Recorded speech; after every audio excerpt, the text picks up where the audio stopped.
And there she is. And tomorrow, I'm gonna go in there.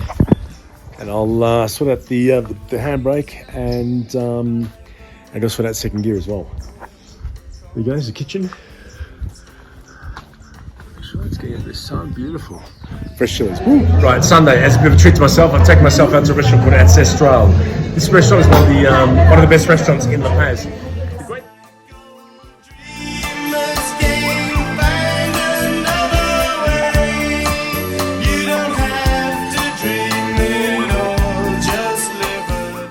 Admittedly, Bolivia's not known for its wine, and this wine is actually not too bad.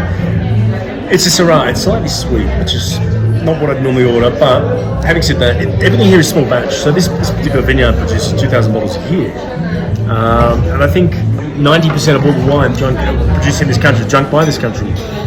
Alright, finally got the stickers made, so I'll give those out.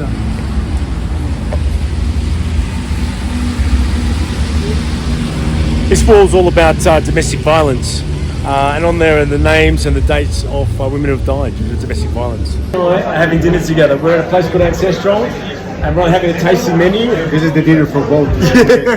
Apparently they're gummies, but they've got no THC in them, so we're not going to...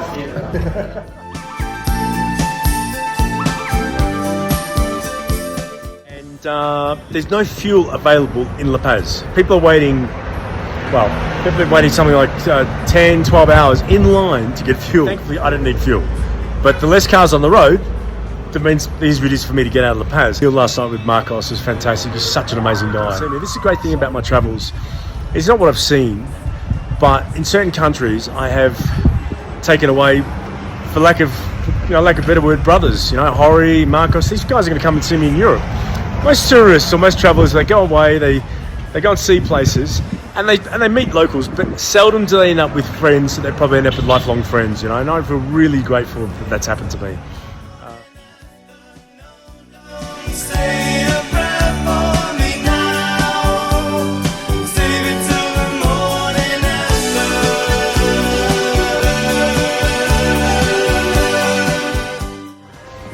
I spent quite a few days in La Paz. This is Will. Will's from the States. He's at the campsite, so we've just been hanging out. Every day we get down to Cafe Soya, have a coffee and a pastry. Tomorrow is carnival in La Paz, so no doubt it's going to go crazy and people spray foam and shit everywhere and all that sort of thing. So that should be good. But I'm going to push off on Monday. Well, it's carnival day today, and today we've got a very international crew. We've got Will from the States, we've got Flo from Germany, and we've got Nadine from Germany as well. So onwards up, woo! Yeah, right in the back.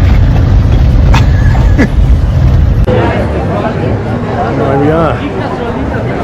Oh, wow.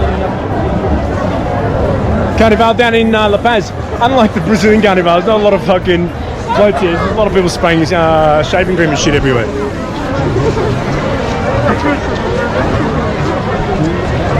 I'm just waiting to get facialized right now. Someone's going to give me a bukkake. Here we go. Here we go. It's got sprayed on the back. All those times I sprayed birds, I've just been repaid. Yeah, it was bound to happen. There we go. Let's see what we get. There we go. These guys. Obviously, being a gringo, I'm a bit of a target. It's what it's all about. Fuck. Adam. Well, we're going to need to add to the conversation. I can't hear now, man. They just sprayed me in my ear. Sorry. It's a lot of fun. Bolivia is a game of two halves, and here you got animal gimp masks.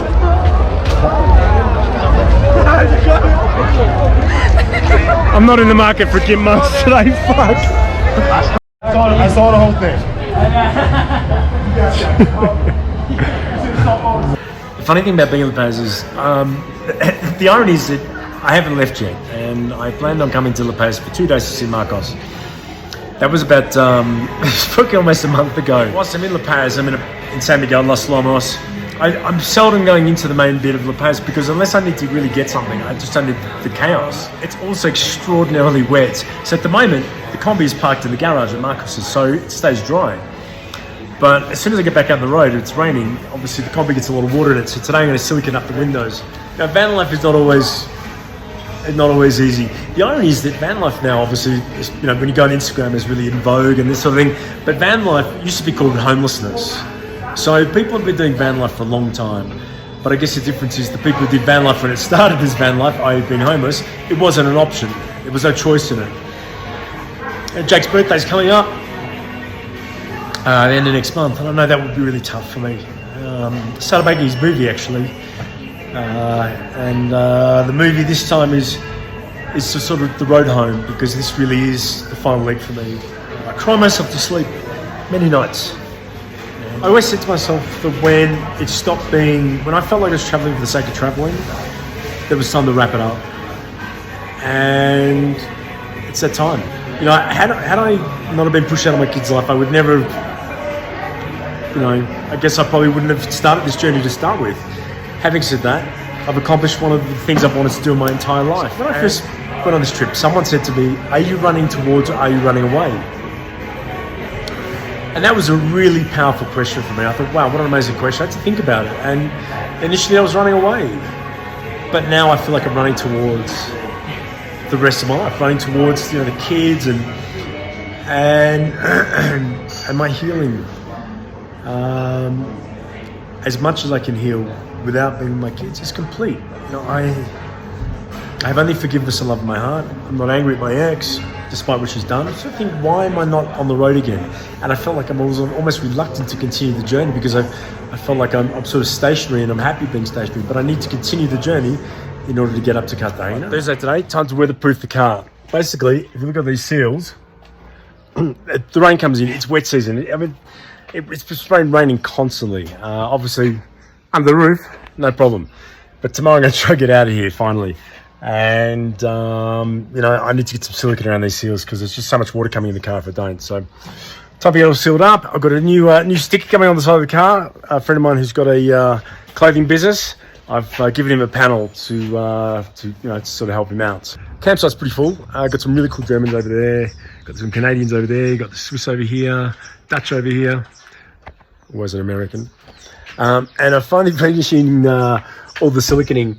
I don't think I'm going to get a job anytime soon with a trade firm, because it's not a very neat job, but hopefully it does purpose. I mean, I had to do the whole car, because so much water comes in along these seals. And a great mate of mine from back home, I went to school with, let's get it out, has started up a clothing brand called Aswam.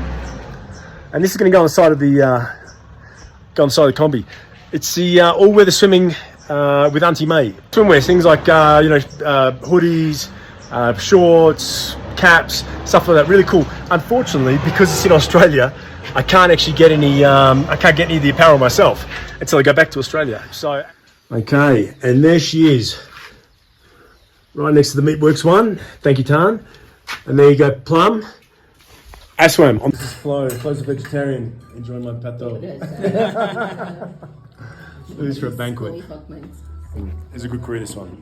It's the 2nd of March. I arrived here on the 25th of January, I think it was. So I could get the fuck out of here. But anyway, car's packed. Just getting all cleaned up. Tomorrow morning, I'm out of here. I should be at the border within 3 hours with Peru. And then to get to Arequipa is, I think in total about 560 kilometers. So it'll probably take me around about 7 hours or thereabouts. Campsite's quiet. Only person left to talk to is an American, so not much chat there. I'm still trying to get back to Australia for my brother's birthday at the end of April. So we'll see what happens. I've got a long way to go. Still got to get another 8,000 kilometers. But I've got a spare engine. The great thing is I do carry a spare engine, thanks to Hori. Here it is. This is my spare engine block.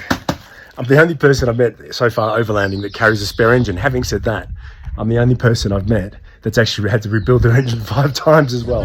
This is Lenny, and in the back is Ali. And these guys are getting a ride to Arequipa. So far, haven't overheated. We're almost at Alto. And welcome to the Orange Kombi Adventures, man.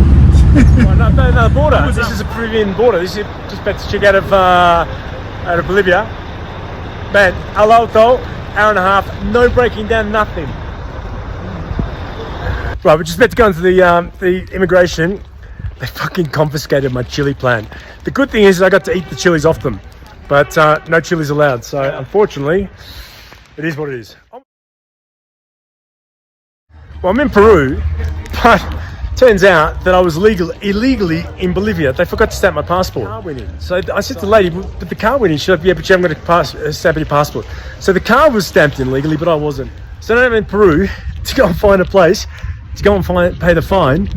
Then I got to go back to immigration to get my exit stamp, to get out of Bolivia, and then I got to get a fucking entry stamp to get into Peru. I mean, I couldn't make this shit up. About 3 hours? What? How long did it take? Anyway, getting into... Hi, Ali. Ali's in the back seat. It's very safe in there.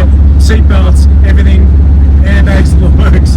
We've got another 450 kilometers to go, and we've been on Arequipa. Hey, enjoying the orange Kombi so far. It's amazing.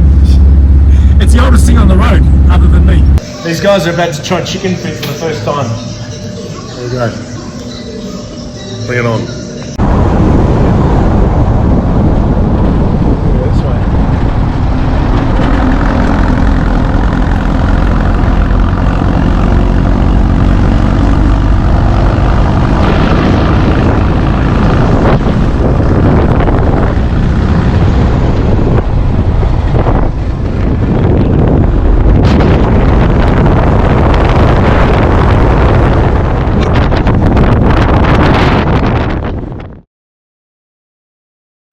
Right, it's been quite an amazing day.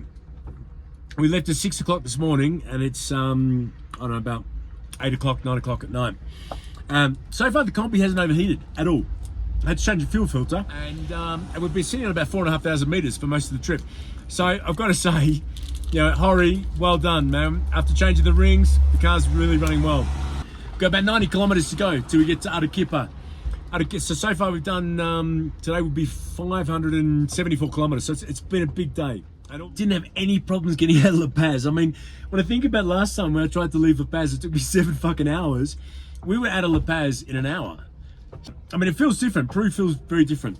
It's a lot cleaner so far, but yeah, I mean, I'm looking forward to finding a campsite and having a shower. And I mean, it's cold. It's bitterly cold at the moment.